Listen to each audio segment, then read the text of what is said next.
Reinkarnasi Kaisar Iblis Abadi. Bab 331. Akan. Ketika kepala keluarga Kai melihat jasad putranya, Kai Wei, dia bahkan lebih gembira daripada Luo Gaoxiong dan berteriak seperti orang gila, siapapun yang melakukan ini, aku akan memotongnya menjadi beberapa bagian. Luo Gaoxiong juga menyeka air matanya dan meraih wanita itu dan berkata, katakan padaku, siapa yang membunuh Xiao Bai dan Wei Er. Wanita itu jelas-jelas menangis. Matanya merah dan bengkak, dan ia hampir pingsan. Butuh waktu lama baginya untuk bereaksi. Aku tidak tahu, sepertinya ada catatan. Setelah memeriksa tubuhnya beberapa saat, wanita itu mengeluarkan sebuah catatan dan menyerahkannya kepada Luo Gaoxiong. Luo Gaoxiong segera membukanya dan melihat hanya ada 7 kata besar yang tertulis di catatan itu. Jiwa naga 12 zodiak, serigala penyendiri. Ini dari jiwa naga, dikirim oleh anak itu. Luo Gaoxiong merobek catatan itu dengan marah, dipenuhi kebencian. Xiao Chen membunuh kedua putranya berturut-turut, dan dia tidak layak menjadi seorang pria jika dia tidak membalas dendam. Sialan. Urat-urat kepala keluarga Kai menyembul keluar dan dia menjadi gila karena kebencian. Awalnya dia hanya ingin membantu keluarga Luo, tetapi dia tidak menyangka kini putranya sendiri akan terlibat. Xiao Chen memang tidak bermoral seperti yang dikatakan rumor. Lagi pula, Dragon Soul adalah organisasi yang baru berdiri belum lama ini, tapi berani bertindak sembrono. Kalau kita beri mereka beberapa tahun lagi untuk berkembang, bukankah mereka akan melanggar hukum? Saya pikir mereka sekarang tidak patuh hukum. Orang-orang dari 6 sekte utama saling memandang, dan tampaknya lebih bertekad untuk melenyapkan Xiao Chen, kanker ini. Meskipun jiwa naga telah meraih ketenaran dan pengaruh baru-baru ini, keberadaannya baru berdiri dalam waktu singkat. Kecuali Duan Qingchang dan Xiao Chen, mereka semua tidak memiliki kekuatan tempur. Pendekatan yang paling aman adalah mencegah bahaya tersembunyi sejak awal. Tuan Ying, masalah ini tidak boleh ditunda dan harus segera diselesaikan. Kita tidak boleh memberi anak itu kesempatan untuk bernapas. Seseorang mulai mendesak, berniat untuk memotong simpul Gordian. Orang itu juga ada di Jepang. Kapan dia akan kembali? Kita harus menunggu sampai Duan Qingchang menyelesaikan masalah Shinto. Kita sudah mengirim orang ke Jepang untuk mengawasi Duan Qingchang dan menunggu kabar selanjutnya. Secara kebetulan, pada saat itu sesosok tubuh bergegas masuk, tampak tergesa-gesa. Tuan, sesuatu yang mengerikan telah terjadi. Pria itu bergegas menghampiri Luo Gaoxiong dan segera melihat jasad Luo Bai. Ia berkata dengan ngeri, ini. Bagaimana mungkin tuan muda kedua? Luo Gaoxiong berkata dengan muram, jangan khawatir. Aku sudah memintamu untuk mengawasi Duan Qingchang. Ada kabar apa? Ya, orang-orang dari Jepang baru saja mengirimkan kabar bahwa Duan Qingchang telah membunuh pemimpin Shinto dan menghancurkan kuil Amaterasu, kata pria itu perlahan. Mendengar ini, semua orang yang hadir menunjukkan ekspresi serius di antara alis mereka. Duan Qingchang masih Duan Qingchang yang sama seperti sebelumnya. Dia berkata akan menghancurkan sekte Tao dan tidak ada yang bisa menghentikannya. Tuan, bukan hanya itu. Duan Qingchang juga. Pria itu ragu untuk berbicara. Apalagi, Duan Qingchang telah melampaui alam legendaris dan memasuki alam setengah dewa. Apa katamu? Orang-orang dari 6 sekte besar mengelilinginya hampir bersamaan. Suasana mencekam yang mengerikan hampir membuat pelayan itu jatuh ke tanah. Jika penghancuran Sintoisme oleh Duan Qingchang masih dalam jangkauan mereka yang dapat diterima, maka berita bahwa Duan Qingchang telah menerobos ke alam setengah dewa sudah jauh di luar toleransi mereka. Menurut legenda, alam setengah dewa merupakan eksistensi transenden yang telah melampaui alam manusia dan menyentuh alam para dewa. Duan Qingchang benar-benar bisa mencapai level itu. Benarkah ini? Jangan mengarangnya. Tanya seseorang dari 6 sekte besar, dengan secercah harapan di hati mereka. Mungkin hamba ini tidak memiliki pengetahuan dan hanya membuat asumsi acak. Pria itu berkata dengan panik, Tuan, beraninya aku mengarang fakta. Terobosan Duan Qingchang ke alam setengah dewa adalah hal yang nyata. Hal itu telah menyebabkan kegemparan besar di Jepang. Aku rasa itu akan segera menyebar ke Tiongkok. Ini, secercah harapan terakhir telah hancur, dan orang-orang dari 6 sekte utama semuanya khawatir dan cemas. Jika Duan Qingchang hanya berada di alam legendaris, bahkan jika dia berada di puncak alam legendaris, mereka tidak akan takut. Namun jika Duan Qingchang adalah seorang dewa, situasinya akan sangat berbeda.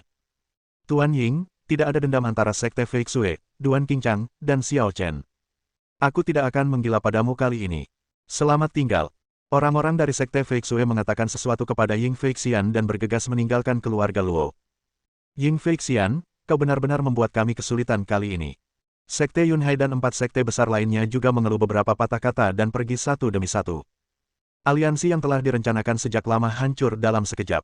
Itu hanya karena kekuatan dewa telah melampaui batas mereka.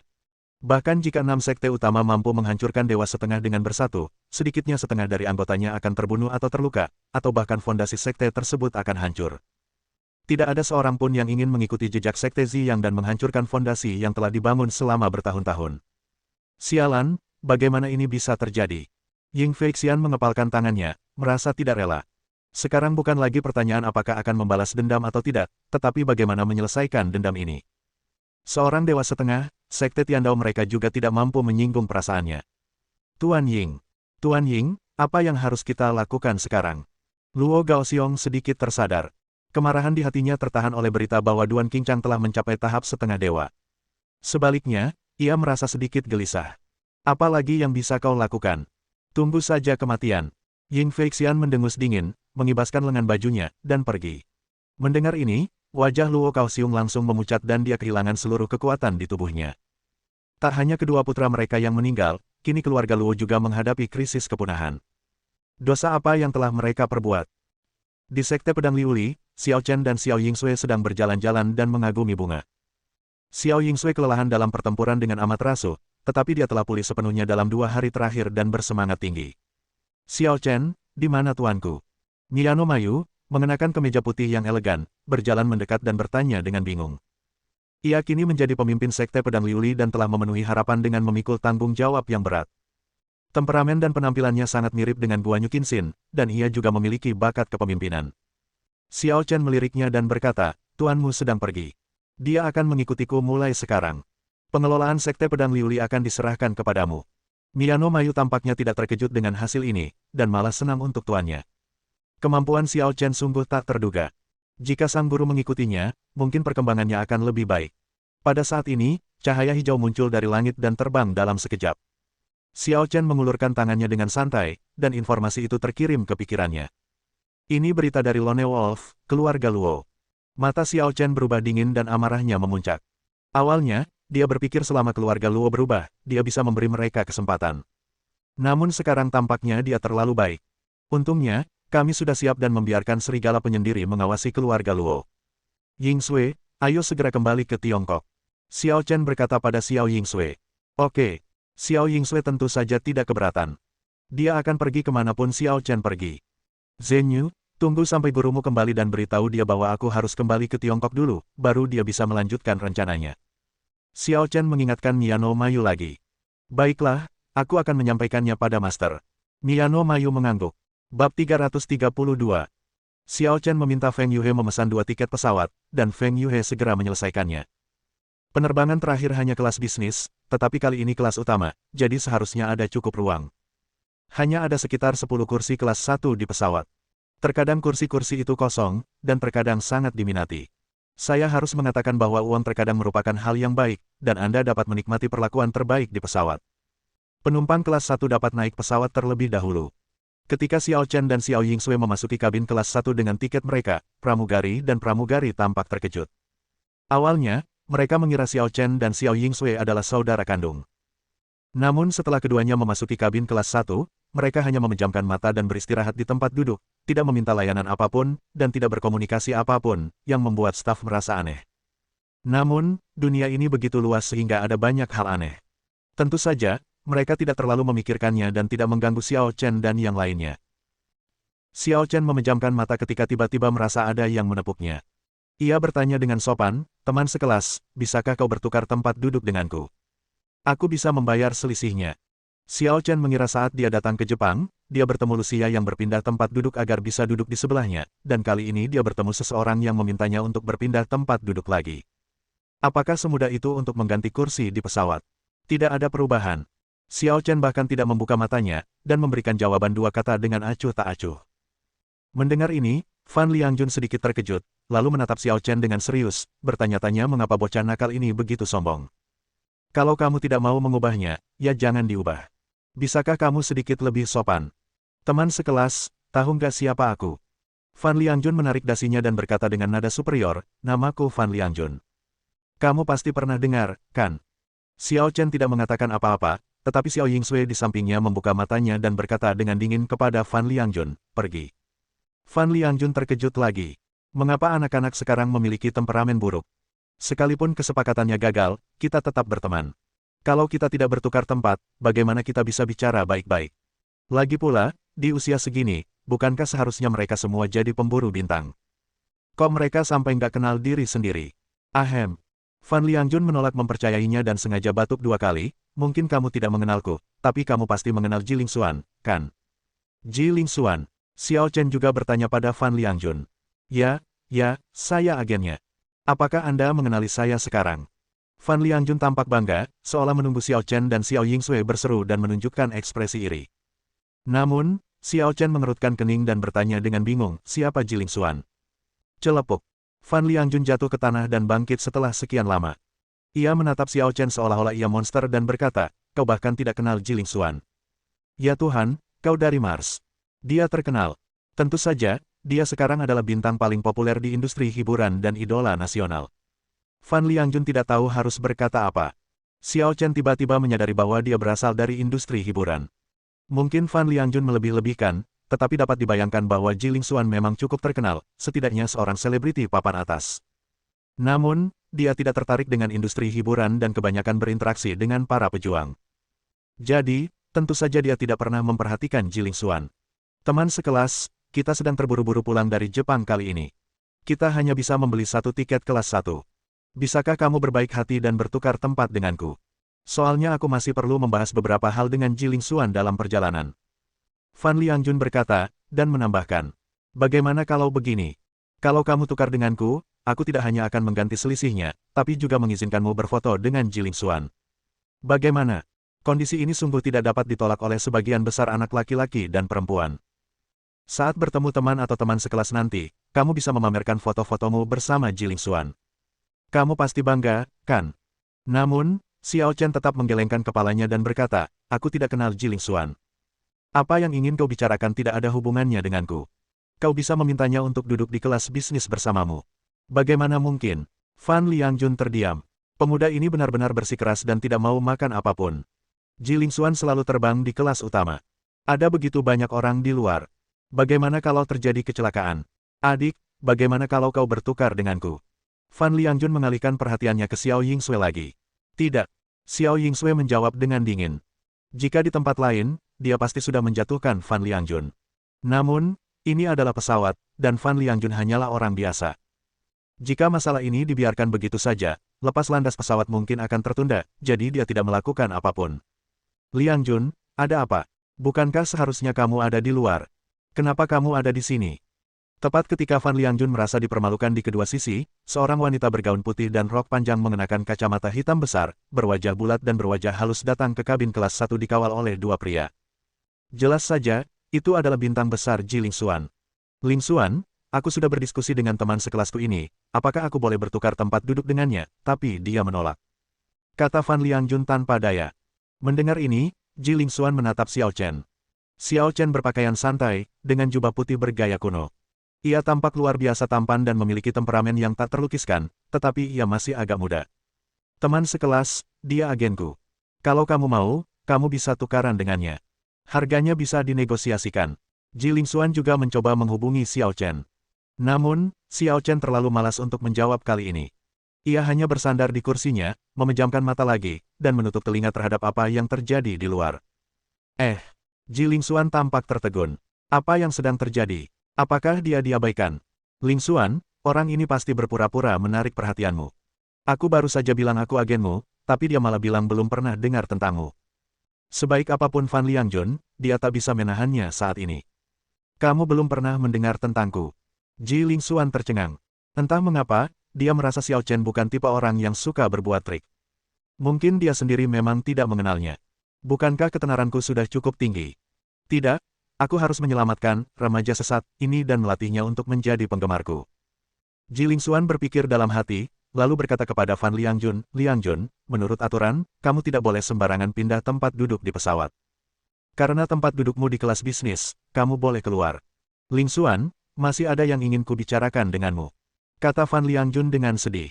Kita bicara setelah turun dari pesawat. Aku mau istirahat di pesawat.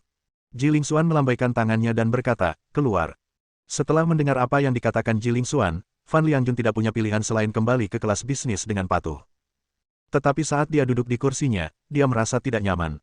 Kamu bilang belum pernah dengar tentang Ling Xuan. Baiklah, aku akan tunjukkan seberapa populer Ling Xuan kita.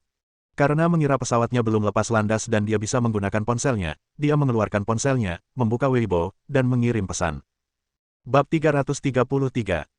Meskipun Xiao Chen tidak mengenal Fan Liangjun, karena Ji Ling Xuan, Fan Liangjun cukup terkenal di industri hiburan. Siapapun yang mengikuti Weibo Ji Ling Xuan pada dasarnya juga telah mengikutinya, karena mereka seringkali bisa mendapatkan informasi langsung tentang Ji Ling Xuan darinya. Baru saja, Fan Liangjun memposting di Weibo. Ji Ling Xuan akan kembali ke Tiongkok, penerbangan Tokyo Yanjing, dia sudah di pesawat, apakah ada yang bisa menjemputnya? Sontak para penggemar pun heboh dan meninggalkan pesan di Weibo Fan Liangjun. Kak Jun, benarkah? Hari ini bukan April Mop, jangan bercanda, ya. Bukankah kamu bilang akan kembali dalam beberapa hari? Kenapa kamu kembali begitu tiba-tiba? Itu pasti keputusan di menit-menit terakhir, kalau tidak, tidak akan terburu-buru. Jadwal Ling Xuan biasanya tidak mudah diungkapkan. Ada apa dengan Jun Ge kali ini? Dia benar-benar mengungkapkan berita sebesar itu. Siapa peduli? Jun Ge tidak akan menggunakan hal semacam ini untuk menggoda kita para penggemar. Kita tinggal laporkan saja. Ya, adakah yang ingin bergabung dengan rombongan untuk menyambut Kaisar? Angkat tangan kalau ada. Aku tepat di dekat Bandara Yanjing. Ikuti aku. Masih ada lebih dari 3 jam lagi. Sudah cukup. Aku akan segera pergi. Semuanya, berkumpullah dan biarkan Ling Xuan merasakan antusiasme kami. Harus diakui, popularitas Ji Ling Xuan telah mencapai titik yang mengerikan. Hanya dengan satu unggahan di Weibo, ia berhasil menarik setidaknya 1.000 orang dalam waktu yang sangat singkat, dan jumlahnya terus bertambah. Setelah naik pesawat, Ji Ling Xuan mematikan telepon selulernya, jadi dia tidak tahu tentang trik kecil Fan Liangjun. Saya juga murid Xiao Chen dan Xiao Yingsui. Hanya ada 12 kursi di kabin kelas utama, dan penumpang lainnya adalah pria dewasa berpakaian rapi, kemungkinan besar eksekutif senior atau CEO perusahaan besar. Mereka semua sibuk dengan urusan masing-masing dan tidak memperhatikan Ji Ling Xuan. Halo, siapa namamu? Setelah pesawat lepas landas, Ji Ling Xuan mulai berbicara dengan Xiao Chen. Namun, Xiao Chen mengabaikannya.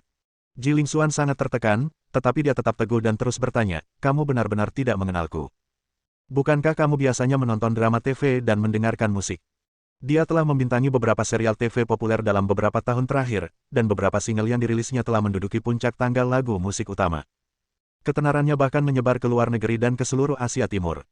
Dia tidak berani mengatakan bahwa dia adalah idola nasional, tetapi orang-orang yang berusia remaja, 18-an, 19-an, dan 20-an seharusnya pernah mendengar tentangnya. Xiao Chen masih mengabaikannya. Tepat ketika suasana terasa canggung, pramugari datang membawa cangkir dan bertanya kepada Xiao Chen dengan sopan. Tuan, apakah Anda ingin minum? Kopi, jus, semuanya gratis. Setelah mendengar ini, Xiao Chen membuka matanya dan berkata, beri aku 2 gelas jus. Ya, Tuan. Pramugari membawakan 2 gelas jus untuk Xiao Chen, dan Xiao Chen memberikan satu kepada Xiao Yingsui. Beri aku secangkir kopi, terima kasih. Kata Ji Ling Xuan kepada pramugari. Oke. Pramugari membawakan secangkir kopi lagi untuk Ji Ling Xuan dan pergi ke depan. Bisakah kamu menjawabku sekarang? Ji Ling Xuan menatap Xiao Chen di kursi sebelah. Xiao Chen menyesap jus dengan sedotan dan bertanya dengan tenang, jawab apa? Kau benar-benar tidak mengenalku. Tanya Ji Ling Xuan. Aku mengenalmu, namamu Ji Ling Xuan. Ya. Ji Ling Xuan tidak tahu mengapa, tapi dia sedikit bersemangat. Tetapi dia segera menyadari ada sesuatu yang salah, itu jelas nada yang asal-asalan. Xiao Chen belum pernah mendengar tentangnya sebelumnya, tetapi hanya tahu namanya. Apakah dia benar-benar tidak mengenalku? Ji Ling Xuan bertanya-tanya. Tentu saja, meskipun dia bingung, dia bisa melihat bahwa Xiao Chen tidak ingin memperhatikannya, jadi dia dengan bijaksana tidak mengajukan pertanyaan lebih lanjut. Dia membuka ranselnya, mengeluarkan dokumen kontrak dan mulai membacanya dengan saksama. Xiao Chen meliriknya secara sengaja atau tidak sengaja, dan tiba-tiba tertegun. Perusahaan Tianzeng. 4 kata besar pada kontrak itu menarik perhatian Xiao Chen. Dia bertanya, apa hubungan Anda dengan perusahaan Tianzeng? Xiao Chen berinisiatif bertanya, yang membuat Ji Ling Xuan tampak tertegun sejenak, lalu tersenyum dan berkata, ini hanya hubungan kerjasama. Mereka meminta saya untuk mendukung suatu produk. Krim pemutih. Hei, kau tahu. Ji Ling Xuan menatap Xiao Chen dengan heran. Perusahaan Tianzeng belum terlalu terkenal sejauh ini, dan perusahaan tersebut berlokasi di wilayah barat. Xiao Chen ternyata tahu tentang hal itu, yang sungguh mengejutkannya. Tentu saja aku tahu. Kata Xiao Chen, lalu menatap Ji Ling Xuan dan berkata, Zheng Xuan memintamu menjadi juru bicara. Penglihatanmu bagus. Meskipun aku merasa Jilingsuan agak menyebalkan tadi, kalau aku benar-benar menilainya dengan serius, Jilingsuan memang tampan dan sangat populer. Krim pemutih ini didukung oleh Jilingsuan, dan saya yakin krim ini dapat dipromosikan secepat mungkin. Ditambah lagi dengan kualitas luar biasa dan efek ajaib dari krim pemutih, hanya masalah waktu sebelum krim ini menjadi populer di China dan di seluruh dunia. Apakah kamu memujiku? Jilingsuan tersenyum, merasa sangat senang. Ada banyak orang yang memuji kecantikannya secara teratur. Seharusnya dia kebal terhadap kata-kata seperti itu. Tetapi dia tidak tahu mengapa dia begitu gembira mendengar pujian Xiao Chen. Tidak, bagaimana mungkin kau kenal CEO Zeng dari perusahaan Tianzeng? Jilingsuan menyadari masalahnya lagi dan bertanya dengan bingung, siapa kau? Tanyakan saja pada Zeng Xuan kapan kamu ada waktu. Kata Xiao Chen, sambil meminum jus dalam gelas, lalu memejamkan mata untuk beristirahat. Jilingsuan tak berdaya dan bergumam dalam hatinya, orang yang aneh, dan dia masih berpura-pura misterius. Pukul 5 sore, pesawat tiba di Bandara Yanjing tepat waktu. Lingsuan, kita sudah sampai, ayo turun. Fan Liangjun datang bersama asisten dan pengawalnya untuk menjemput Jilingsuan. Ya, Jilingsuan mengangguk, lalu melambaikan tangan ke Xiao Chen dan berkata, sampai jumpa lagi jika kita beruntung. Xiao Chen tampak tenang seperti biasa. Ia memanggil Xiao Yingsui, dan keduanya turun dari pesawat bersama. Ketika mereka keluar, mereka menemukan sesuatu yang salah. Ruang tunggu ternyata penuh sesak. Beberapa lorong dipenuhi penggemar dan lumpuh total. Ah! Lingsuan keluar. Lingsuan, aku mencintaimu. Lingsuan, kami di sini untuk menyambut Anda. Dengan segala macam slogan yang diteriakkan dan tanda-tanda yang diangkat, stadion yang penuh sesak itu dipenuhi oleh para penggemar yang menjadi gembira dan antusias, menyebabkan sakit kepala bagi staf yang berada di sana untuk menjaga ketertiban. Ada apa? Jilingsuan bingung.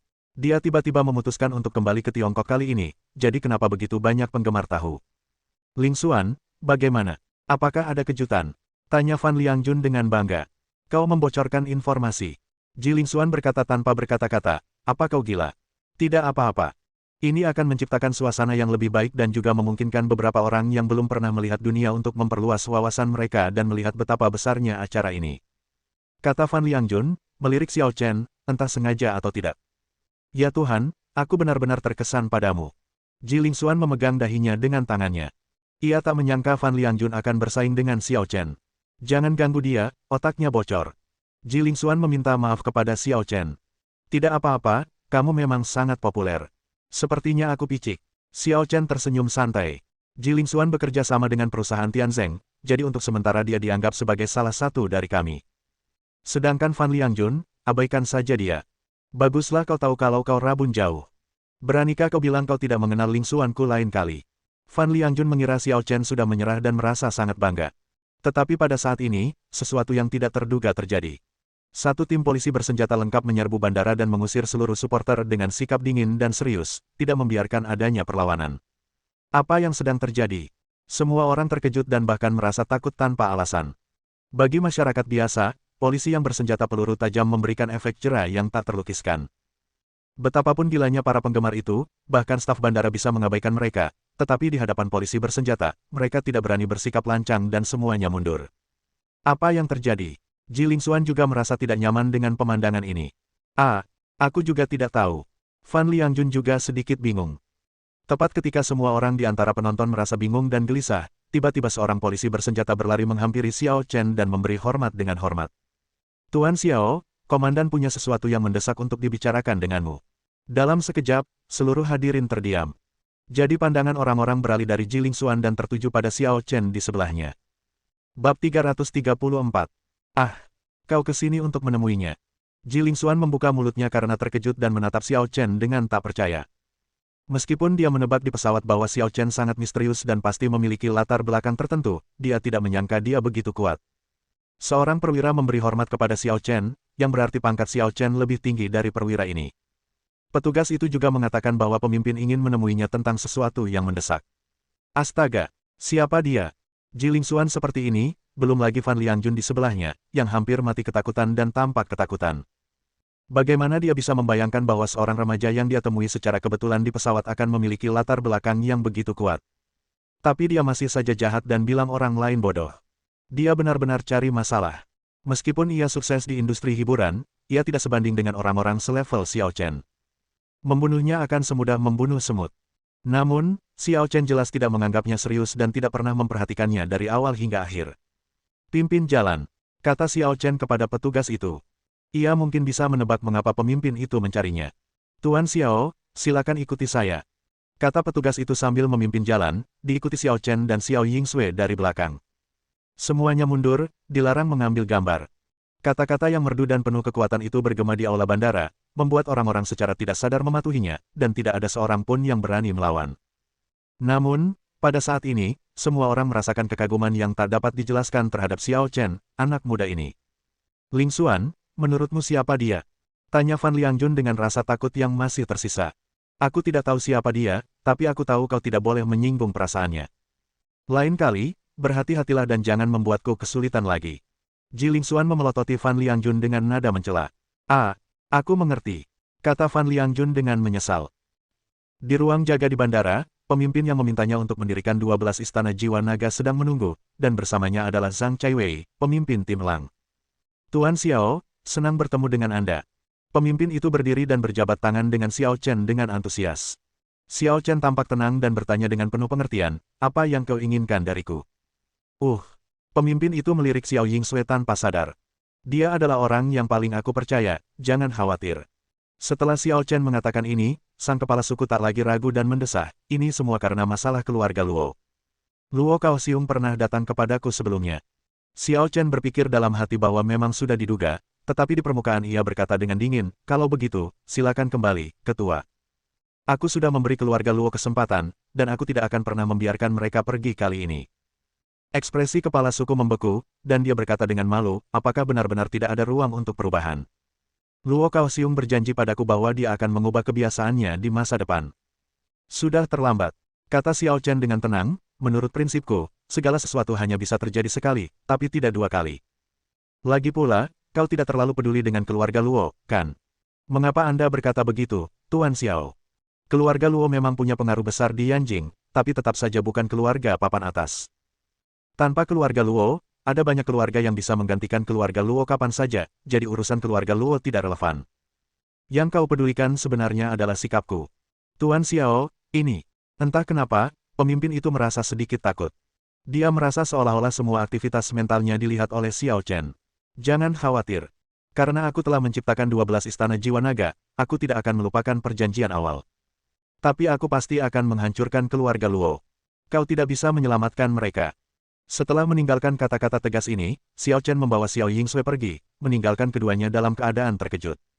Komandan, apakah dia? Apakah dia terlalu lancang? Zhang Chaiwei tidak tahu harus berkata apa. Namun sang kepala suku menggelengkan kepalanya dan berkata, kami hanya dapat mengatakan bahwa keberadaannya telah melampaui pemahaman kami. Komandan, apa maksudmu? Zhang Chaiwei bertanya dengan heran. Kepala suku menghela napas dan berkata, sebenarnya, ketika pertama kali saya mendekatinya, saya hanya berpikir dia punya potensi luar biasa dan mungkin bakat yang menjanjikan. Namun, saya menyadari hari ini bahwa dia sama sekali bukan seseorang yang bisa saya kendalikan. Sejak Istana 12 Jiwa Naga didirikan, tak seorang pun mampu menghentikannya. Yang bisa kita lakukan sekarang hanyalah berdoa agar dia tetap pada niat awalnya dan tidak berbalik melawan Tiongkok.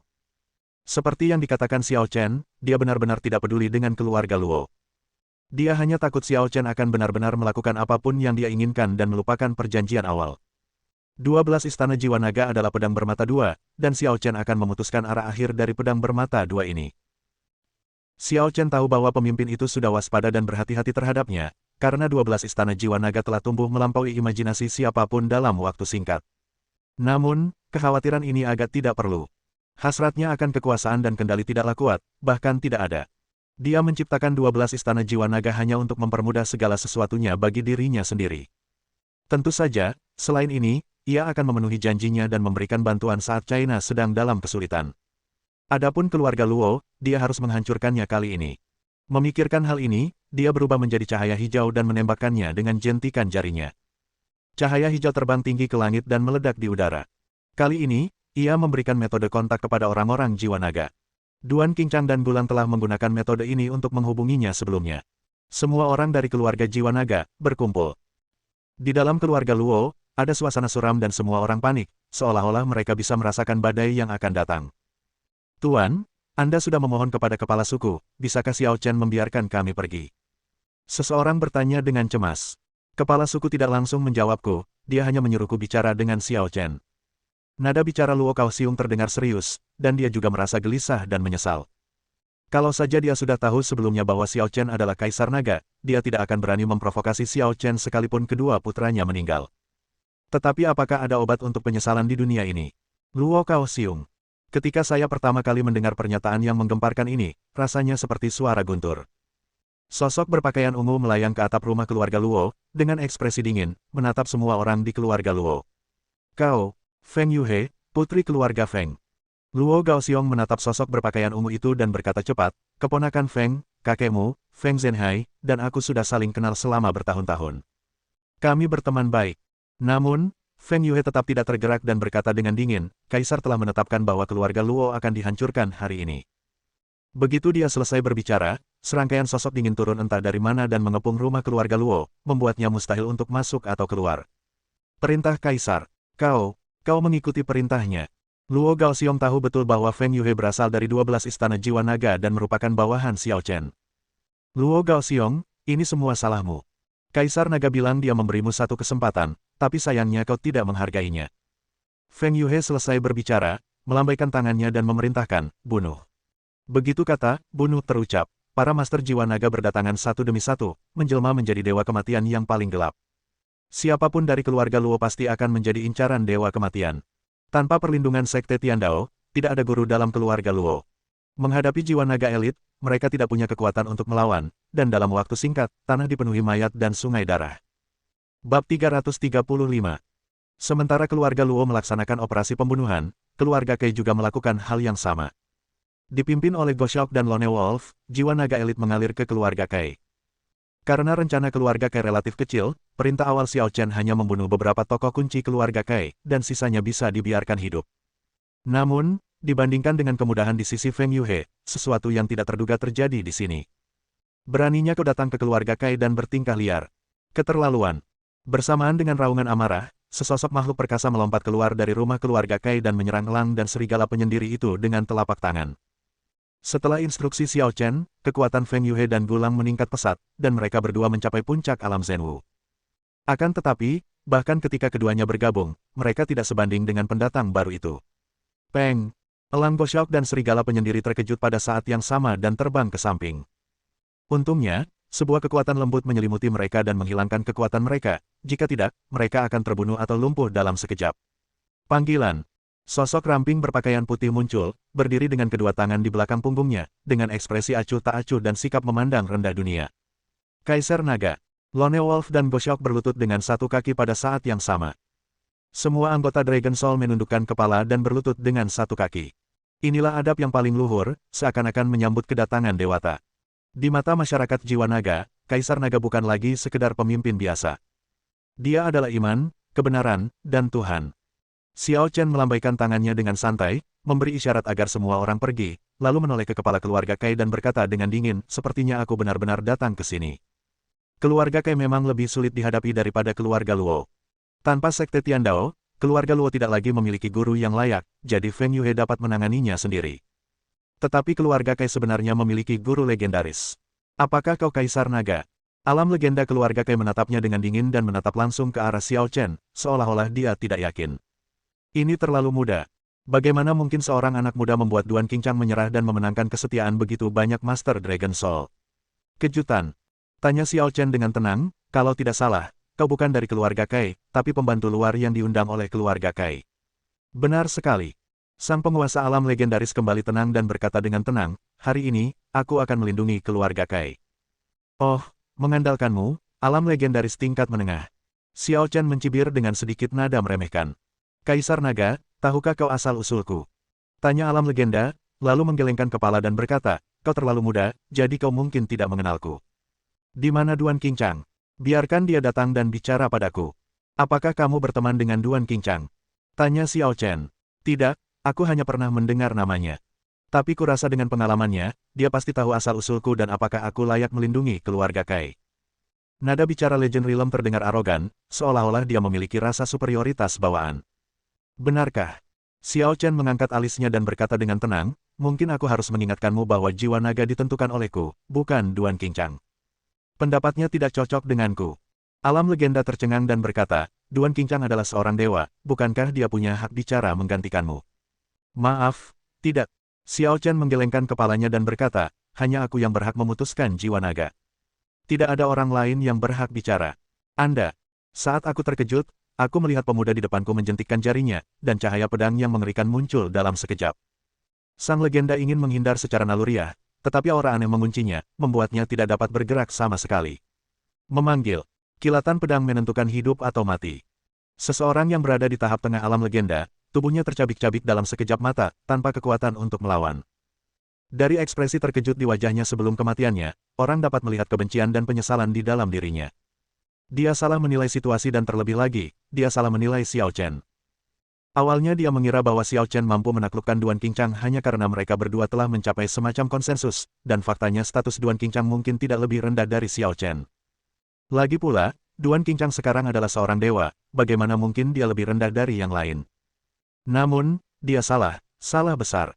Xiao Chen sungguh tidak memberi muka sedikit pun pada Duan Qingchang. Kau benar-benar membunuh senior Helian. Kepala keluarga Kai dan orang-orang lain dari keluarga Kai berdiri di gerbang halaman, ketakutan. Mereka masih mengandalkan senior Helian untuk melindungi keluarga Kai, tetapi mereka tidak menyangka Xiao Chen akan membunuh senior Helian secara langsung. Beraninya dia. Xiao Chen melirik keluarga Kai, berbalik dengan tangan di belakang punggungnya, dan berkata kepada Chang Ying dan Gulang, sisanya terserah kalian. Ya, konon, bala bantuan asing sudah mati, dan kekuatan keluarga Kai tidak berbeda dengan keluarga Luo. Elang, serigala tunggal, dan jiwa naga dapat dengan mudah menghadapi mereka. Dalam sekejap, keluarga Kai menghadapi situasi tragis yang sama seperti keluarga Luo. Keluarga Luo dan keluarga Kai dihancurkan secara diam-diam, yang secara mengejutkan tidak menimbulkan banyak tanggapan. Karena Long Hun bertindak begitu cepat dan efisien, dan ada orang-orang di atasnya yang membersihkan kekacauan untuk Long Hun, urusan keluarga Luo dan Kai ditekan. Tentu saja, kondisinya relatif tenang bagi masyarakat umum. Faktanya, di kalangan keluarga besar di Yanjing, dampaknya sangat parah dan semua orang panik. Mereka tidak tahu apa yang telah terjadi yang menyebabkan kehancuran dua keluarga besar, keluarga Luo dan keluarga Kai, dalam semalam. Ini belum pernah terjadi sebelumnya dalam sejarah. Setelah menghancurkan keluarga Luo dan Kai, Xiao Chen mengadakan pertemuan jiwa naga. Dari 12 istana jiwa naga, 8 master telah didirikan sejauh ini, yaitu, Pedang Iblis Xiao Yingsui, Naga Biru Duan Qingchang, Phoenix Feng Yuhe, Lang Bo Xiao Feng Tianyu, Serigala Tunggal Zuofan, Kera Dewa Sun Quan, Rubah Perak Guan Yu Qinxin dan Burung Vermilion Cao Yansui. Hati Guan Yueqin ada di Jepang, sementara Cao Yansui masih di kota Lanning. Kecuali kedua orang ini, semua orang lain menghadiri pertemuan itu. Serigala Tunggal, kau hebat kali ini. Xiao Chen pertama-tama memuji Serigala Tunggal Zuofan. Jika bukan karena dia, Xia Xiyun, Ling Xiaozu, dan yang lainnya mungkin akan berada dalam situasi yang buruk. Itu adalah visi Kaisar Naga, dan Lone Wolf hanya melakukan apa yang harus dilakukannya. Lagi pula, Lone Wolf tidak akan pernah melupakan kebaikan Kaisar Naga. Kata Zuofan dengan malu. Sebenarnya, dia mendekati Xiao Chen pada awalnya hanya karena Xiao Chen menjadi terkenal di pesta teh bela diri dan dia ingin meminta bimbingan Xiao Chen. Lagi pula, dia hanya memiliki gelar nomor 1 di peringkat Feng Yun, tetapi kultivasinya terhenti di alam setengah langkah Zhenwu, membuatnya sulit untuk ditembus. Kemudian, dia menyadari bahwa Xiao Chen bukan hanya seorang jenius seni bela diri.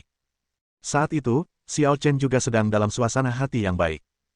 Ia tidak hanya membimbing Zuofan untuk menerobos alam bela diri sejati, tetapi juga membiarkannya bergabung dengan 12 istana jiwa naga, dengan nama Sandi Serigala Tunggal. Sebelum pergi ke Jepang, Xiao Chen menyadari bahwa keluarga Luo mungkin melakukan sesuatu yang kecil, jadi dia meminta Zuofan untuk mengawasi pergerakan keluarga Luo. Kaisar Naga, ketika aku memperhatikan pergerakan keluarga Luo dan Kai, aku menemukan bahwa mereka telah mengumpulkan sekelompok ahli untuk menghadapimu. Tapi kemudian, entah kenapa, mereka semua bubar. Lone Wolf agak bingung dengan hal ini. Mereka hanya sekelompok orang. Tentu saja mereka hancur ketika mendengar King Long telah menembus alam setengah dewa. Xiao Chen mencibir dengan nada menghina. Duan Qingchang bertanya dengan ragu, apakah dia dari Liga Tiandao? Tentu saja, siapa lagi kalau bukan mereka? Tanya Xiao Chen tenang. Tapi hanya karena mereka sudah bubar, bukan berarti aku akan membiarkan mereka pergi. Ying Sui, King Long, ikut aku ke Sekte Tiandao. Bab 336. Kaisar Naga, apakah kau tidak membutuhkan bantuan kami? Tanya Feng Yuhe. Xiao Chen menggelengkan kepalanya dan berkata, sudah cukup bagiku dan Ying Sui King Long untuk pergi. Kekuatanmu saat ini tidak cukup untuk adegan besar, jadi tingkatkan latihanmu. Ya, Feng Yue diam-diam memutuskan untuk berlatih seni Phoenix ilahi ke tingkat tertinggi secepat mungkin. Sebagai penguasa 12 zodiak, Xiao Yingsui dan Duan Qingchang jauh lebih kuat darinya dan jauh lebih kuat dari yang lain. Baginya di masa lalu, Duan Qingchang adalah seorang guru senior yang hanya bisa ia kagumi.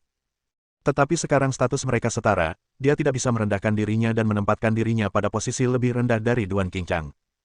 Ini bukan berarti tidak menghormati para pendahulu kita, tetapi merupakan bentuk semangat juang dan sebuah pengejaran. Dragon Soul tidak membutuhkan orang yang tidak kompeten. Kaisar Naga, tokoh legendaris yang kau bunuh di keluarga Kei itu sangat penting. Kau harus berhati-hati dalam masalah ini. Duan Qingchang tampak ragu-ragu cukup lama sebelum akhirnya memutuskan untuk mengingatkan Xiao Chen. Mendengar ini, Xiao Chen tersenyum tipis dan berkata, apakah kau benar-benar berpikir aku tidak tahu asal-usul orang itu? Kau tahu. Duan Qingchang terkejut. Bahkan dia hanya memiliki pemahaman samar tentang latar belakang orang itu. Bagaimana Xiao Chen bisa tahu di usianya? Aku tahu lebih banyak daripada yang perlu kau ketahui. Kata Xiao Chen, lalu bertanya dengan rasa ingin tahu, kapan kau bertemu dengan orang-orang itu? Itu terjadi sebelum pertempuran 7 pulau pembunuh. Saat itu, saya masih muda dan energi.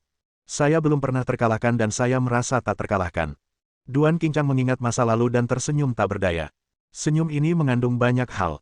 Kepahitan, kesakitan, ejekan terhadap diri sendiri, tak terlupakan, dan seterusnya. King Long, saat itu, tidak berlebihan jika dikatakan kau tak terkalahkan di dunia. Bahkan dalam pertempuran di Pulau Qixia, jumlah musuh jauh lebih banyak darimu.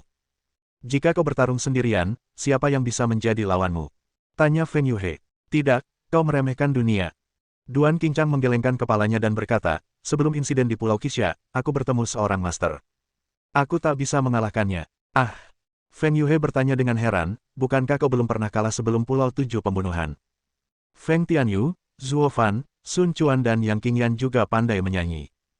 Xiao Chen berkata, King Long hanya mengatakan bahwa dia tidak bisa mengalahkan orang itu, dia tidak mengatakan bahwa dia kalah. Ya, kami bertarung waktu itu dan hasilnya seri. Kata Duan Qingchang dengan sungguh-sungguh, tapi baru hari ini aku menyadari ada yang tidak beres. Orang itu sama sekali tidak berusaha. Dia membiarkanku pergi. Tujuannya hanya untuk menguji kekuatanku. Saat masih muda, Duan Qingchang merasa dirinya dan orang itu benar-benar setara.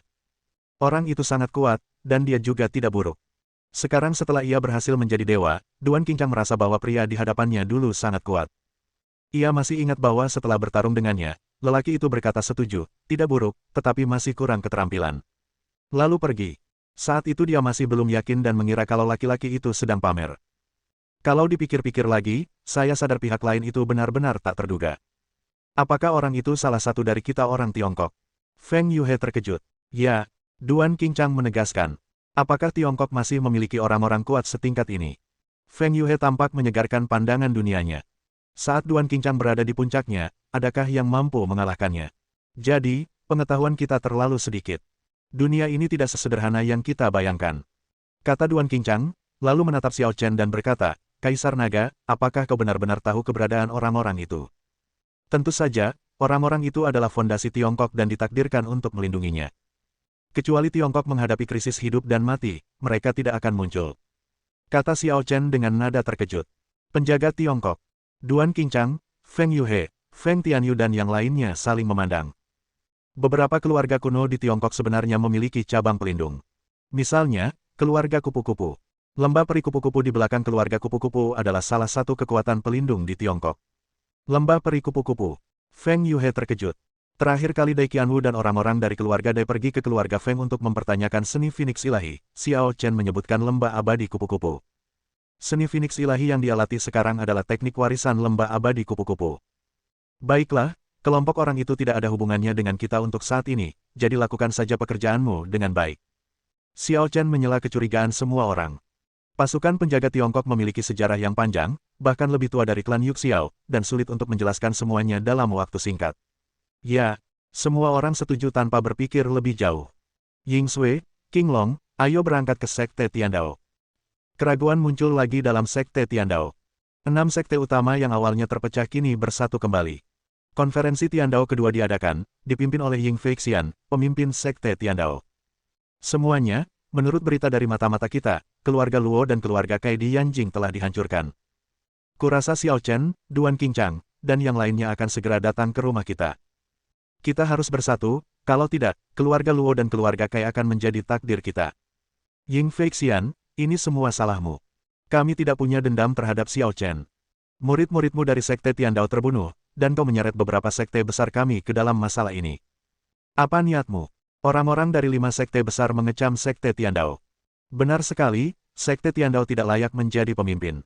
Bukan saja tidak mencari keuntungan bagi kita, tetapi juga merugikan kita. Ying Feixian tetap tenang dan berkata, semuanya, aku tahu kalian sangat tidak senang, dan aku juga tahu Sekte Tiandao telah mengecewakan kalian, tetapi keadaan sudah sampai pada titik ini. Mengeluh dan mengelak dari tanggung jawab tidak akan menyelesaikan masalah. Hanya dengan bersatu melawan musuh, kita dapat membalikkan keadaan. Master Sekte Ying benar. Kita harus meminta pertanggungjawaban mereka yang bertanggung jawab setelah kita melewati ini. Xiao Chen dan Duan Qingchang brutal dan kejam. Mereka menghabisi keluarga Luo dan Kai secara langsung.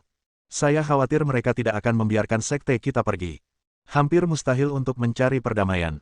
Seseorang melihat masalah ini secara rasional. Tapi Duan Qingchang telah menembus alam setengah dewa. Siapa di antara 6 sekte besar kita yang bisa mengalahkannya? Bukankah melawannya secara langsung sama saja bunuh diri? Baiklah, karena Sekte Tiandao kitalah yang telah melibatkan semua orang, maka Sekte Tiandao kitalah yang seharusnya maju dan memikul tanggung jawab berat saat ini. Ying Feixian tiba-tiba berkata, mengapa kita tidak mengubah rencana terakhir? Sekte Tiandao kita akan menghadapi Duan Qingchang, dan bagaimana kalau kalian berlima bersatu untuk menghadapi Xiao Chen itu?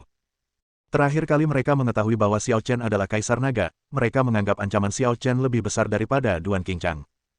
Dan sekarang Duan Qingchang telah menerobos ke alam dewa, semua orang niscaya telah mendefinisikan ancaman Duan Qingchang sebagai yang tertinggi, jauh lebih besar daripada Xiao Chen. Selama Dewa Duan Qingchang ditangani, tidak ada lagi yang perlu dikhawatirkan. Tuan Ying, apakah Anda serius?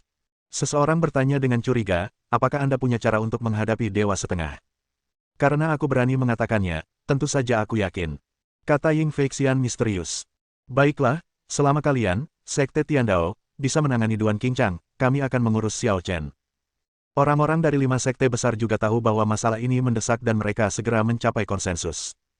Kalau begitu masalahnya adalah, ketika dia sedang berbicara, tiba-tiba dia mendengar suara ledakan keras dari luar. Naga biru Duan Qingchang ada di sini untuk memberi penghormatan kepada gunung. Suaranya seperti lonceng besar, mengguncang area dalam radius 100 mil dan seluruh Sekte Tiandao. Bicaralah tentang Cao Cao, dan dia akan muncul. Mata Ying Feixian berkilat, dan seringai muncul di sudut mulutnya. Bab 337. Di luar Sekte Tiandao, sesosok berpakaian hijau melangkah ke udara, kesombongannya terlihat jelas dalam ekspresi dinginnya. Di tepi, seorang pemuda berpakaian putih dan seorang gadis muda berpakaian hitam berdiri berdampingan, saling memperhatikan. Sekte Tiandao adalah tempat yang tenang, siapa yang membuat keributan di luar. Begitu dia selesai berbicara, para master dari 6 sekte utama, termasuk Sekte Tiandao, Sekte Feixue, dan Sekte Yunhai, terbang keluar satu demi satu, membentuk tim yang sangat besar dan belum pernah terjadi sebelumnya. Alam legenda yang biasanya tak terlihat, saat ini telah berkumpul lebih dari selusin orang, dan jumlah tetua serta murid alam bela diri sejati dan alam yuan sejati berjumlah ribuan. Tempat yang tenang. Duan Qingchang mencibir, Sekte Tiandao punya banyak orang yang berantakan, apa tempat itu bisa disebut tenang?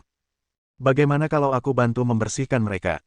Begitu dia selesai berbicara, dia mengangkat tangannya sedikit, dan momentum yang agung berkumpul. Dalam sekejap, telapak tangan petir, yang membawa tekanan seorang dewa, menghantam tanah. Ah! Minggir! Ekspresi Ying Feixian tiba-tiba berubah dan dia berteriak dengan tergesa-gesa. Sekitar selusin prajurit alam legenda bereaksi cepat dan langsung terbang menjauh dari tempat itu, tetapi prajurit alam Zhenwu dan alam Zhenyuan yang tersisa mengalami nasib menyedihkan. Ledakan. Jejak telapak tangan raksasa itu bagaikan gunung yang menekan kepala orang-orang. Mereka yang tak sempat bereaksi, semuanya meledak dan tewas seketika. Karena kerumunan begitu padat, jumlah korban dari serangan pohon palem ini mencapai 300 hingga 400 orang. Duan Qingchang, kamu. Para pemimpin 6 sekte besar semuanya sangat marah. Hadiah ini terlalu besar, dan begitu banyak tetua dan murid terbunuh atau terluka hanya dalam satu gerakan. Duan Qingchang, apakah kamu benar-benar ingin menentang Liga Tiandao kita? Ying Feixian bertanya dengan marah. Itu bukan oposisi. Mulai sekarang, tidak akan ada Liga Tiandao. Bagaimana mungkin ada oposisi? Duan Qingchang memancarkan aura seorang dewa, terus-menerus menindas orang-orang Liga Tiandao. Kekuatan satu orang membuat ribuan orang berkeringat deras dan merasa ketakutan. Melihat situasinya tidak baik, Ying Feixian melambaikan tangannya dan berteriak, semua orang di bawah alam legendaris, silakan kembali ke sekte. Dalam pertempuran ini, mereka yang berada di bawah alam legendaris hanya akan menjadi umpan meriam, dan umpan meriam yang tak berguna. Bertahan di sini hanya akan menambah korban. Ketika Ying Feixian, pemimpin dan pemimpin aliansi Sekte Tiandao, memberi perintah, mereka yang tingkat kultivasinya rendah tentu tidak punya pilihan selain patuh, dan mereka mundur bagai air pasang. Hanya belasan prajurit legendaris yang tersisa di tempat kejadian. Apa ada maksud tersembunyi dari tindakan ini? Atau, apa kau pikir kalian, selusin atau lebih master alam legendaris, bisa melawanku? Duan Qingchang mencibir. Kekuatan seorang dewa tidak dapat diimbangi dengan jumlah. Tidak peduli berapa banyak kerajaan legendaris yang ada, sulit untuk menggoyahkan dewa setengah. Tuan Ying, terserah padamu. Semua orang dari 5 sekte besar mengalihkan pandangan mereka ke Ying Feixian. Berdasarkan perjanjian, Duan Qingchang akan ditangani oleh Sekte Tiandao, dan mereka akan bertanggung jawab menangani Xiao Chen. Mendengar ini, Ying Feixian melangkah maju dan berkata kepada Duan Qingchang, Duan Qingchang, kalau dulu, aku mungkin sedikit takut padamu. Tapi sekarang berbeda. Kau bukan satu-satunya di dunia ini yang bisa melangkah ke alam setengah dewa.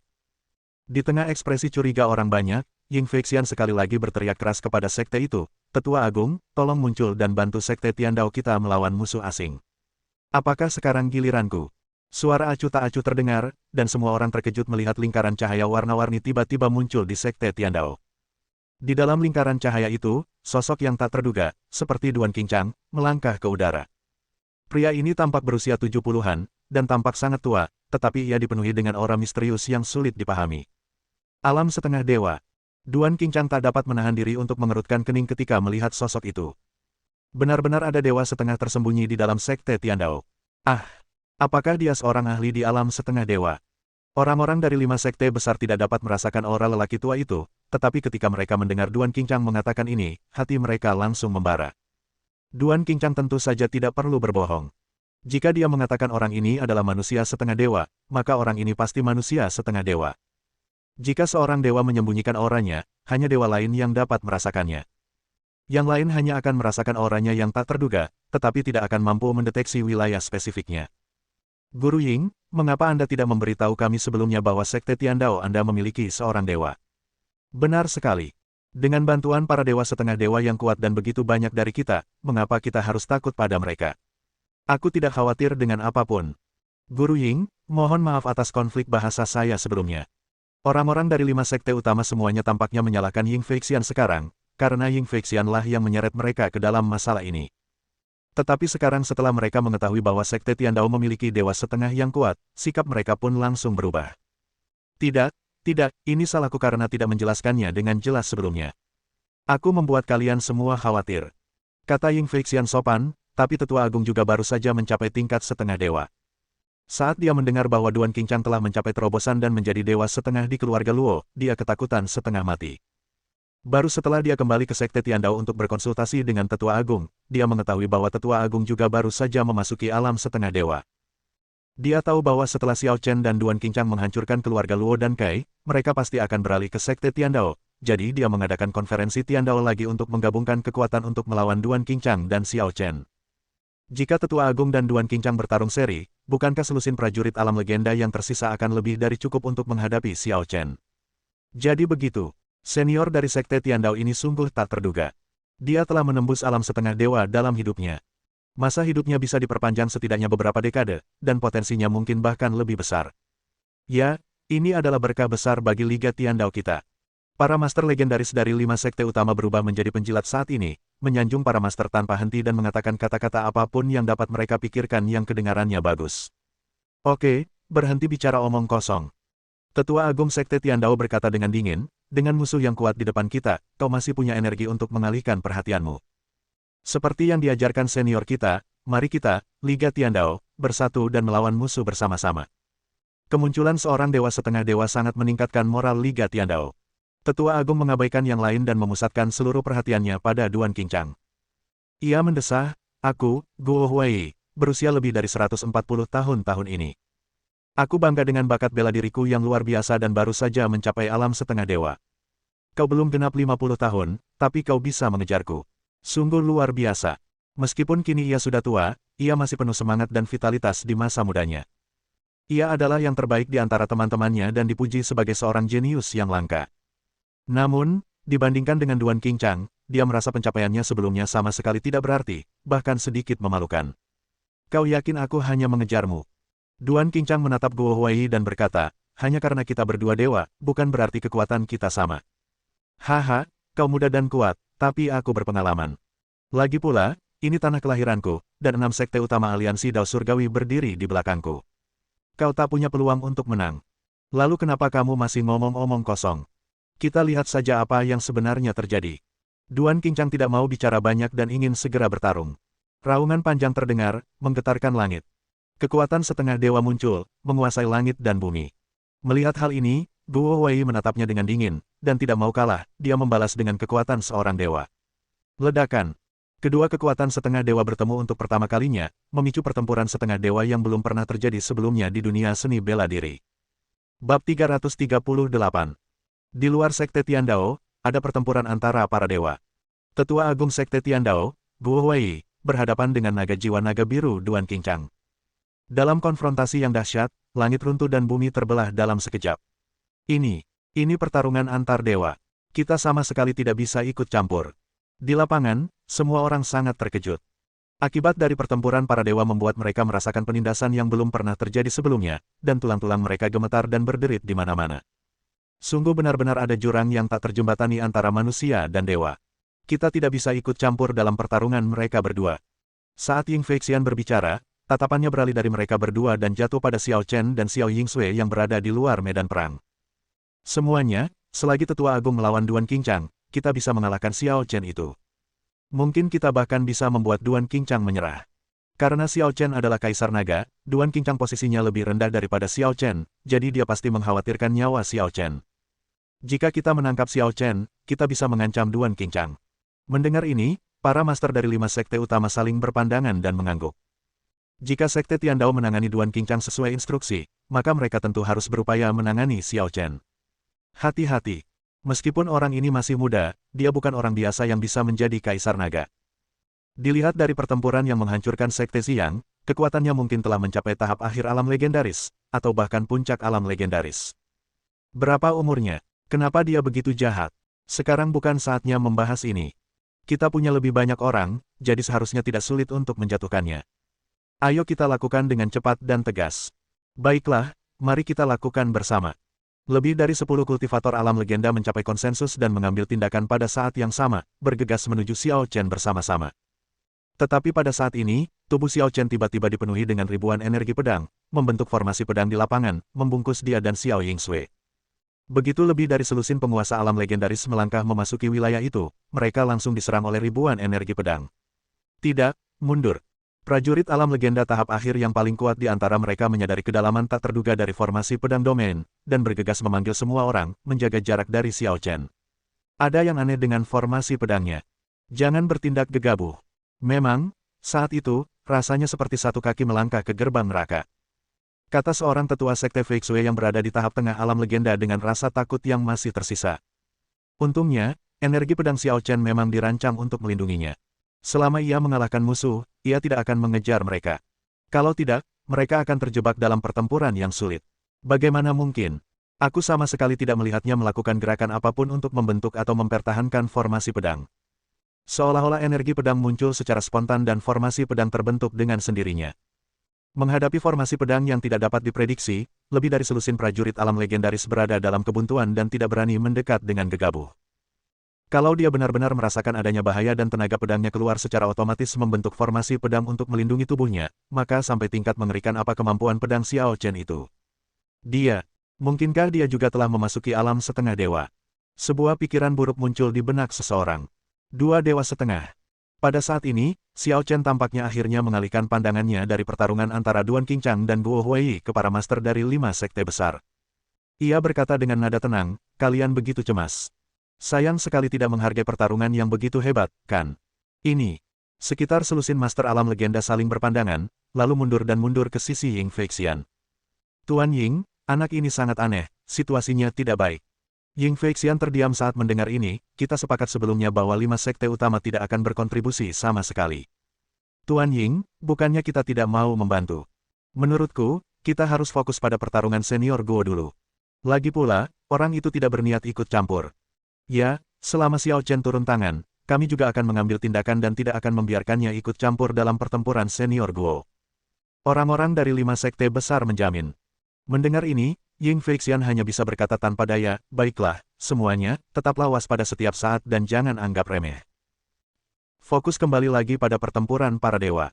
Jauh di langit, Duan Qingchang dan Guo Huai telah bertukar lusinan jurus, dan langit tampak akan terbelah, tetapi masih belum ada pemenang. Aku tidak menyangka kamu punya kemampuan seperti itu. Duan Qingchang menatap Guo Huai dengan tatapan serius. Awalnya dia mengira bahwa karena keduanya adalah dewa setengah, tidak akan sulit baginya untuk mengalahkan Guo Huai, karena sepanjang perjalanan, meskipun dia tidak dapat menantang lawan yang levelnya lebih tinggi, dia belum pernah bertemu lawan yang levelnya sama. Namun, kekuatan Guo Huai begitu dahsyat sehingga dia tidak yakin lagi untuk menang. Ku bilang, kau punya kepercayaan diri dan aku punya kelebihan. Siapa di antara mereka yang bisa menembus alam setengah dewa yang bisa menjadi orang biasa? Tanya Guo Huai dingin. Memang, aku meremehkanmu. Sekarang, tak perlu menahan diri. Ayo bertarung sampai mati. Dengan teriakan liar, bercampur keyakinan bahwa tak ada gunanya mundur, momentum Duan Qingchang bangkit lagi, rambut hitamnya tergerai, bagai dewa atau iblis. Semua orang terkejut mengetahui bahwa pertarungan sengit antara keduanya sebelumnya tampak hanya pemanasan. Sekarang, Fang melakukan yang terbaik. 8 gaya Fulong 8 gaya digabungkan menjadi satu raungan 10.000 naga.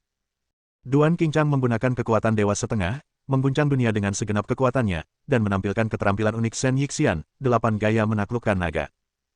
8 gaya Fulong sebenarnya bukanlah seni bela diri yang sangat maju, tetapi pada saat ini di tangan Duan Qingchang, 8 gaya tersebut bergabung menjadi satu, memperlihatkan kekuatan yang belum pernah terjadi sebelumnya dan mengerikan, menyebabkan langit dan bumi berubah warna dan alam semesta menjadi kacau.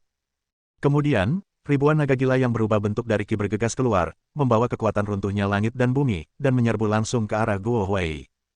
Melihat ini, Guo Huai tidak berani ceroboh dan menyerap kekuatan ilahi yang tak terbatas di telapak tangannya.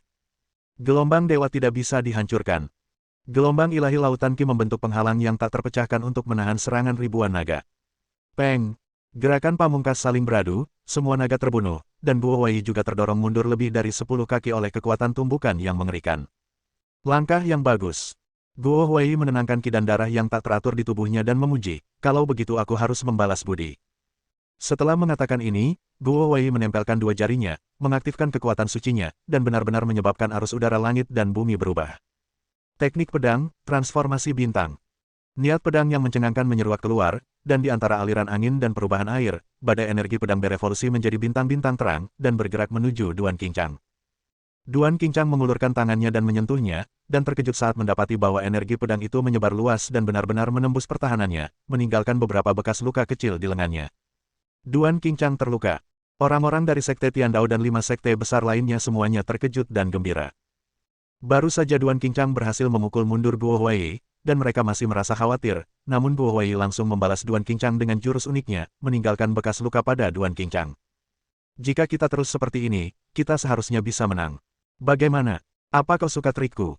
Guo Huai menatap Duan Qingchang dengan sedikit kemenangan. Hah, apa masalahnya? Duan Qingchang merasa tidak senang dan tiba-tiba mengangkat kakinya dan melangkah ke udara. Hancurkan surga dan hancurkan jalan. Dengan kata-kata dingin, dia menerjang dengan momentum yang tak tertandingi, menghancurkan badai energi pedang di sekitarnya dan melesat keluar. Datang lagi. Duan Qingchang meninju dengan kekuatan dahsyat hingga menghancurkan langit dan bumi. Peng! Guo Huai memblokirnya dengan santai dan memanfaatkan momentum untuk mundur beberapa kaki. Hah! Duan Qingchang menatap Guo Huai dengan bingung dan bertanya, kamu pasti bisa menangkis pukulan ini, kenapa kamu sengaja menjaga jarak? Bab 339. Senior Guo, apa yang terjadi? Orang-orang yang menonton pertandingan itu juga bingung.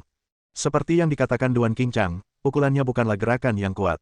Dengan kekuatan Guo Huai, ia dapat dengan mudah menahannya dan bahkan melakukan serangan balik.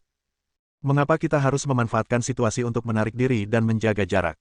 Duan Qingchang, kau bisa dengan mudah mematahkan jurus pedang, perubahan bintangku. Itu artinya aku mungkin takkan bisa mengalahkanmu. Kalaupun bisa, itu akan memakan banyak biaya dan membuang banyak waktu. Guo Huai menatap Duan Qingchang dan menggelengkan kepalanya. Sayangnya, aku tak bisa membuang waktu denganmu. Jika ini adalah kompetisi biasa, dia akan senang menemukan lawan yang setara seperti Duan Qingchang. Tapi hari ini, Duan Qingchang dan Xiao Chen ada di sini untuk menghancurkan Sekte Tiandao. Dia tidak bisa gegabah dan tidak bisa bertarung sembarangan. Dia akan menggunakan segala cara yang dimilikinya untuk mengusir dan membunuh musuh serta melindungi keselamatan Sekte Tiandao. Jadi, kau berencana melawanku secepat mungkin. Duan Qingchang berkata dengan tenang, aku khawatir itu tidak sesederhana itu. Tidak akan mudah bagi kita berdua untuk menang. Benar sekali. Guo Huai tiba-tiba tertawa. Tapi tahukah kau mengapa begitu sulit bagimu untuk melawanku? Duan Qingchang terdiam setelah mendengar ini. Aku tahu. Awalnya, kau membanggakan diri sebagai lawan yang tak terkalahkan di alam yang sama. Kau pikir karena kita baru saja menembus alam ilahi, akan mudah bagimu untuk mengalahkanku. Tapi setelah bertarung, kau merasa sulit mengalahkanku, bahkan sempat terpuruk. Guo Huai menatap Duan Qingchang dan berkata, sulit bagimu untuk menerima ini, kan? Katakan saja apa yang ingin kau katakan. Kenapa bertele-tele? Duan Qingchang tahu Guo Huai punya hal lain untuk dikatakan. Sebenarnya, yang ingin kukatakan adalah alam setengah dewa benar-benar berbeda dari alam Zhenwu dan alam legenda. Kau baru saja melangkah ke alam ini, dan kendalimu atas kekuatan setengah dewa masih jauh dari cukup. Kau baru menyentuh permukaannya, kata Guo Huai serius. Bukankah kamu juga sama? Duan Qingchang bertanya dengan dingin. Tentu saja berbeda. Meskipun aku belum sepenuhnya mengendalikan kekuatan setengah dewa, aku sedikit lebih mahir daripada kamu karena ada seseorang yang membimbingku. Inilah mengapa kamu tidak bisa mengalahkanku dalam waktu singkat, kata Guo Huai dengan nada datar. Namun, kata-kata ini menimbulkan ribuan gelombang. Tidak hanya Duan Qingchang yang curiga, bahkan Ying Feixian pun bingung. Guo Huai dibimbing oleh seseorang dan menguasai kekuatan dewa. Siapakah yang memenuhi syarat untuk membimbing dewa setengah? Melihat ekspresi terkejut semua orang, Guo Huai tersenyum tipis dan berteriak keras, Senior Martial Saint, silakan bertindak. Kalimat ini sungguh mengejutkan dan mengagetkan semua orang yang hadir. Guo Huai sekarang berusia lebih dari 140 tahun, dan dia masih harus memanggil orang lain senior. Apalagi gelar, Martial Saint, sungguh menarik. Mungkinkah? Ying Feixian teringat sebuah legenda dan merasa sangat terkejut, namun juga sedikit gembira. Semua orang menantikannya, dan melihat sesosok terbang keluar dari Sekte Tiandao. Dia mengenakan kemeja kain dan wajahnya penuh kerutan yang ditinggalkan oleh waktu. Aura di sekelilingnya sangat damai dan tenang, tidak sesombong Duan Qingchang, juga tidak sesombong Guo Huai. Penampilannya biasa saja, memberikan kesan yang sangat biasa saja. Tuan. Ketika Duan Qingchang melihat orang itu datang, dia menunjukkan kesungguhan yang belum pernah terjadi sebelumnya. Dia tidak merasakan aura yang kuat dari pria ini, tetapi intuisinya mengatakan bahwa pria ini sangat berbahaya. Di tepi medan perang, Xiao Chen, yang selalu tampak tenang, menunjukkan ekspresi perhatian yang langka saat melihat pria ini. Tak lama kemudian, dia seperti teringat sesuatu, dan senyum misterius muncul di sudut mulutnya dan dia berkata, akhirnya, ini menjadi menarik. Itu dia, benar-benar dia. Ying Feixian menatap lelaki tua berbaju kain itu dengan ekspresi gembira dan gembira. Tuan Ying, siapa dia? Tanya orang-orang dari 5 sekte utama. Ying Feixian menahan kegembiraannya dan berkata, kamu seharusnya pernah mendengar tentang Hong Yan, sang petapa bela diri yang dulu terkenal. Apa? Dia adalah Saint bela diri Hong Yan. Bagaimana mungkin? Semua orang dari 5 sekte besar menunjukkan ekspresi tak percaya. Santo bela diri Hong Yan, tokoh dari masa lampau yang begitu lama. Di era itu, ia juga merupakan dewa yang tak tertandingi seperti Duan Qingchang yang tak terkalahkan di dunia dan disegani semua orang dalam seni bela diri. Namun kemudian, Hong Yan bertemu dengan seseorang, puncak yang tidak pernah dapat dilampauinya. Ratu Xuan. Hong Yan menjadi terkenal sebelum Xuan Ho, dan dijuluki sebagai orang suci bela diri oleh orang-orang. Dan pertempuran itulah yang membuat Xuan Ho terkenal.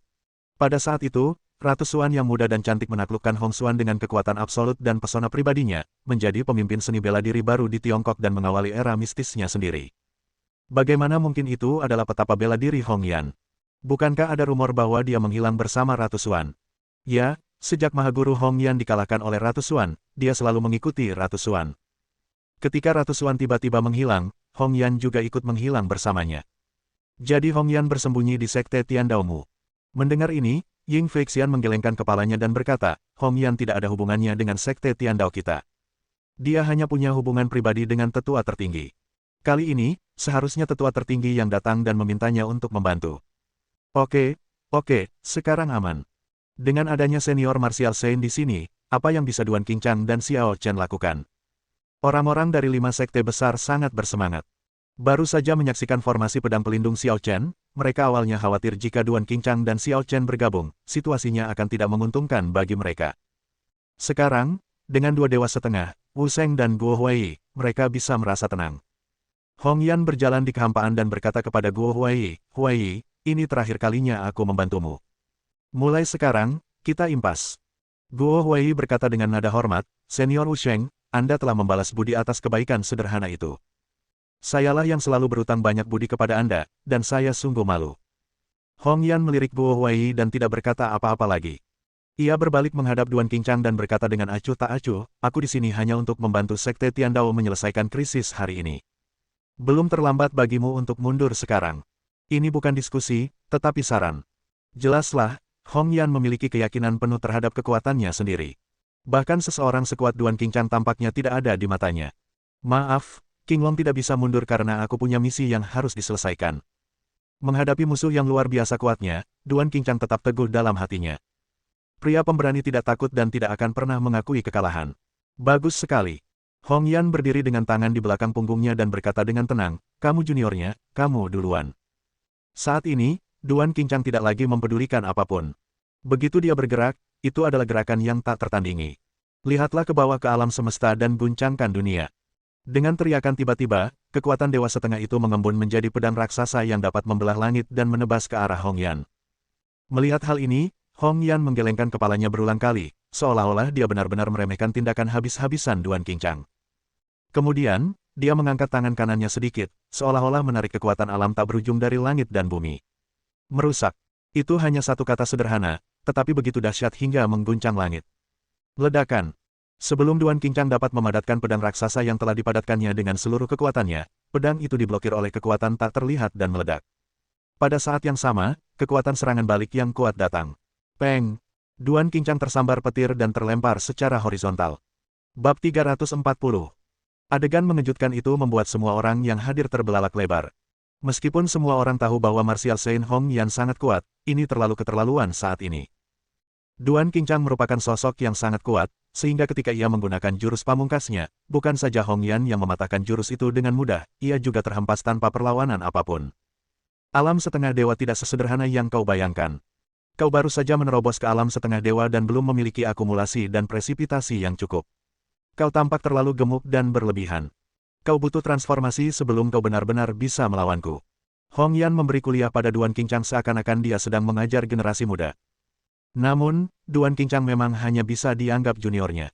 Duan Qingchang sekarang seperti mendapatkan sepotong besi meteorit yang tak tertandingi, tetapi dia hanya dapat menggunakan besi meteorit itu untuk memukul orang, alih-alih menempa besi meteorit itu menjadi senjata ajaib yang tak tertandingi dan menggunakannya untuk bertarung dan membunuh musuh. Sederhananya, Duan Qingchang memiliki kekuatan setengah dewa, tetapi tidak dapat memanfaatkannya sepenuhnya. Terima kasih atas saranmu, kurasa aku sudah memahami sesuatu. Duan Qingchang, yang terhempas, menyeka darah dari sudut mulutnya. Alih-alih putus asa dan kalah, ia justru semakin bersemangat untuk bertarung. Datang lagi. Kata-kata itu jatuh. Panggilan. Sosok Duan Qingchang berkelebat dan muncul dari udara tipis di atas Hong Yan, dan dia meninju dengan kekuatan Dewa Setengah. Hancurkan 8 tanah terlantar. Pukulan yang sama, kekuatan yang sangat berbeda, gaya pukulan yang sangat berbeda. Hong Yan sedikit mengernyit dan melambaikan tangannya. Peng! Kekuatan tinju itu menghilang, dan kekuatan yang mengerikan itu membuat Duan Qingchang terpental. Haha! Duan Qingchang sungguh lemah dan rapuh di hadapan pendekar bela diri senior. Semua orang di Liga Tiandao tertawa, merasa Duan Qingchang melebih-lebihkan kemampuannya sendiri. Mengetahui bahwa Anda tidak berada pada level yang sama, tetapi masih memaksakan diri untuk bertarung hanyalah mempermalukan diri sendiri. Namun, Hong Yan sedikit mengernyit, pukulan tadi. Ini belum berakhir. Duan Qingchang yang terhempas, mengabaikan luka-lukanya dan mencoba berkomunikasi dengan alam dengan kekuatannya sendiri, menarik arus udara di sekitarnya untuk membentuk pusaran udara. Ki Po Seng Xuan, langit dan bumi mengalir bersama. Duan Qingchang menyerbu ke arah Hong Yan dengan kekuatan yang tak tertandingi. Gerakan dadakan itu menyebabkan matahari dan bulan tenggelam serta langit dan bumi berguncang. Mata Hong Yan yang keruh berbinar-binar. Ia melambaikan tangan untuk menangkisnya, tetapi tak mampu sepenuhnya. Tanpa sadar, ia mundur selangkah. Jadi begitu. Kau benar-benar belajar mengendalikan kekuatan setengah dewa saat melawanku. Hong Yan menatap Duan Qingchang dengan takjub dan berkata, penyihir. Duan Qingchang sebelumnya tidak tahu bagaimana cara menggunakan kekuatan setengah dewa. Namun setelah beberapa pertarungan, Duan Qingchang terinspirasi, untuk sementara mengintegrasikan kekuatan setengah dewa, dan memahami jurus-jurus baru. Gerakan ini benar-benar dapat memaksanya mundur selangkah kecil, sungguh luar biasa. Kau adalah orang terbaik di bawah Xuan Hou. Tidak akan sulit bagimu untuk melampauiku tepat waktu, tapi hari ini, kau takkan bisa mengalahkanku. Nada bicara Hong Yan memadat, kekuatan sucinya terkumpul, dan dia menyerang dengan telapak es. Es ekstrim, ikatan dewa. Tiba-tiba, suatu kekuatan yang sangat dingin menyerbu tubuh Duan Qingchang, seketika menyegel ki internalnya, menekan kekuatan setengah dewa miliknya, dan menyebabkannya jatuh dari alam setengah dewa menjadi manusia biasa. Apa? Bahkan Duan Qingchang pun tak kuasa menahan diri untuk tidak terkejut. Pada saat ini, tidak peduli seberapa keras dia mendorong, tubuhnya terasa kosong dan tidak ada kekuatan yang mengalir keluar. Kekuatannya telah disegel. Aku tidak ingin membunuhmu, tapi aku tidak bisa membiarkanmu terus menggangguku. Kata Hong Yan acuh tak acuh, lalu mengangkat tangannya dan menamparnya lagi. Peng! Duan Qingchang terkena kekuatan yang sangat mengerikan sehingga tubuhnya hampir roboh dan jatuh ke tanah. Kali ini trauma yang dialaminya terlalu besar dan dia tidak mampu berdiri lagi. Hasilnya sudah ditetapkan. Duan Qingchang kalah. Menang. Semua orang di Liga Tiandao tiba-tiba tersadar. Sebelumnya, saat saya melihat Duan Qingchang menjadi semakin berani seiring berjalannya pertempuran, dan dia mendorong Hong Yan mundur sedikit, saya pikir sesuatu yang tidak terduga akan terjadi. Tetapi hasilnya masih seperti yang diharapkan. Hong Yan terlalu kuat, dan jarak antara dirinya dan Duan Qingchang terlalu besar. Meskipun Duan Qingchang sangat berbakat dan mampu menembus medan pertempuran, ia tidak dapat mengejar ketertinggalan dalam waktu singkat. Huai, apakah ini cukup? Hong Yan tidak menatap Duan Qingchang lagi, melainkan menoleh ke Guo Huai dan berkata, "Cukup, terima kasih banyak, pendekar bela diri senior." Kata Guo Huai penuh terima kasih. "Terima kasih, pendekar bela diri senior, karena telah menyelamatkan sekte Tiandao kami." Ying Feixian pun membungkuk hormat kepada Hong Yan. Duan Qingchang dikalahkan, begitu pula anak itu Xiao Chen. Bisik seseorang dari 5 sekte utama. Hong Yan mengerutkan kening. Guo Huai berkata cepat, serahkan anak itu padaku, senior Martial Saint, kau bisa pergi dan beristirahat. Ya, bagaimana kita bisa merepotkan senior Martial Saint untuk semuanya? Ying Feixian berkata kepada para master dari 5 sekte utama, sesuai perjanjian, giliran kalian untuk berkontribusi. Mendengar ini, para master legendaris dari 5 sekte utama saling memandang dan berpikir bahwa dewa setengah Duan Qingchang telah dikalahkan, dan Xiao Chen memperkirakan bahwa dia telah kehilangan semangat juangnya. Terlebih lagi, bahkan jika Guo Huai dan Hong Yan tidak mengambil tindakan, selama mereka berdiri di sini, mereka pasti bisa memberi tekanan pada Xiao Chen. Akan jauh lebih mudah bagi mereka untuk bertarung dengan Xiao Chen. Baiklah, giliran kita selanjutnya. Sekitar selusin prajurit alam legendaris terbang keluar lagi, siap menantang Xiao Chen untuk bertarung. Namun, Xiao Chen mengabaikan mereka dan berjalan lurus menuju lubang besar di depan. Pada saat ini, Duan Qingchang, yang terluka parah, merangkak keluar dari lubang. Seluruh tubuhnya tampak tertutup lapisan es. Ia tampak sedikit malu dan napasnya sangat lemah. Bagaimana rasanya? Xiao Chen bertanya dengan lembut. Kekalahan total. Duan Qingchang menggelengkan kepalanya dan tersenyum pahit. Kali ini berbeda dengan Pulau Qixia. Dalam kekalahan di Pulau Qixia, dia dijebak dan lawannya kalah jumlah. Namun hari ini, ia benar-benar kalah telak. Meskipun ia menyadari cara menggunakan kekuatan setengah dewa selama pertempuran, ia masih belum mampu mengalahkan Hong Yan untuk sementara waktu. Kalah mungkin bukan hal buruk untukmu, kata Xiao Chen ringan. Mendengar ini, Duan Qingchang mengangguk setuju. Setelah pertempuran ini, dia yakin bahwa dia dapat dengan cepat menguasai kekuatan setengah dewa dan menyelesaikan transformasinya. Kalau begitu, kau bisa istirahat dulu, dan serahkan sisanya padaku. Kata Xiao Chen sambil mengulurkan jarinya dan menusuk Duan Qingchang.